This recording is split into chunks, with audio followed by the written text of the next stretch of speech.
For more on China-South Africa ties, I'm joined now by David Thomas, live from Sydney. He is head of the Think Global Consulting and also an expert on China with a special focus on BRICS. Welcome to the broadcast. Thank you, Susan. China says it would like to be proactive with new measures, expanding imports from South Africa. President Xi made this big announcement. How significant is this development?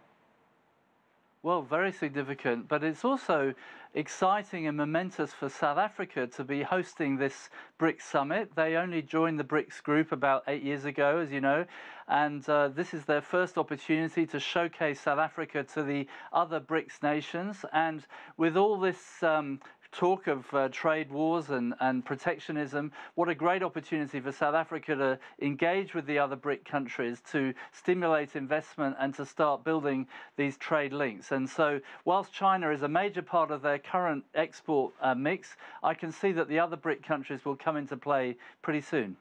South African President Ramaphosa said China will invest $14.7 billion in South Africa. What more do we know about this partnership? Well, I think that South Africa, when they first joined the BRICS group, was possibly more of a proxy into continental Africa, where China has already been playing an active role. But I can see now that South Africa, as an economy in their own right, is starting to attract lots of interest in China, and we're starting to see that two-way trade start to increase. So, I think that most countries around the world are benefiting from Chinese investment into infrastructure, into various industries, and I think South Africa is now going to be part of that. The New Development Bank, a lender set up by this bloc, said they have approved two loans of US dollars $300 million apiece for a green energy development project in South Africa. Also, a new metro scheme in central China's Henan province. How significant are these projects? It's very exciting. Very exciting. And as we all know, China is very focused on domestic consumption, this rising middle class with very high purchasing power, looking to import products from around the world in food, in grain, in fruit and nuts, which is an area that South Africa is seeing some great upside. And I think this is all very exciting for the future for South Africa. Beijing, as you know, is investing in the Belt and Road Initiative. It has been accused at times of using this investment to boost political influence throughout Africa. What are your thoughts on that? Well, it's a very significant initiative. It's endorsed by President Xi himself.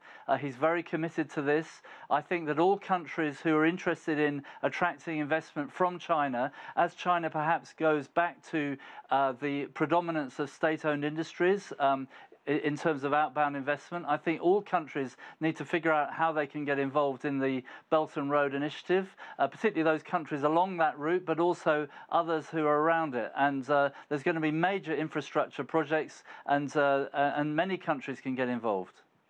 As you know, this will be the 6th consecutive time for the Chinese president to attend the BRICS summit.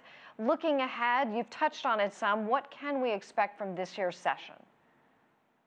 Well, I think there'll be a big focus on Africa as the great new frontier of emerging markets and future investment.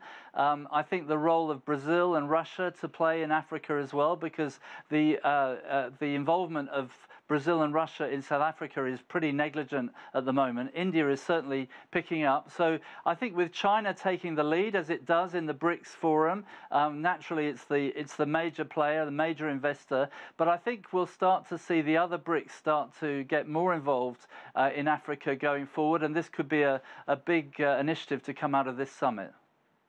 So since South Africa joined, how much progress has been made? Is there any way to quantify that?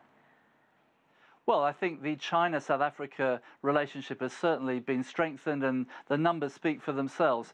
I think the biggest challenge are the other BRICS. India is now starting to get involved with South Africa. We're starting to see two-way trade between South Africa and India. But Brazil and Russia, those are the two countries now that are probably going to play a bigger role in the future.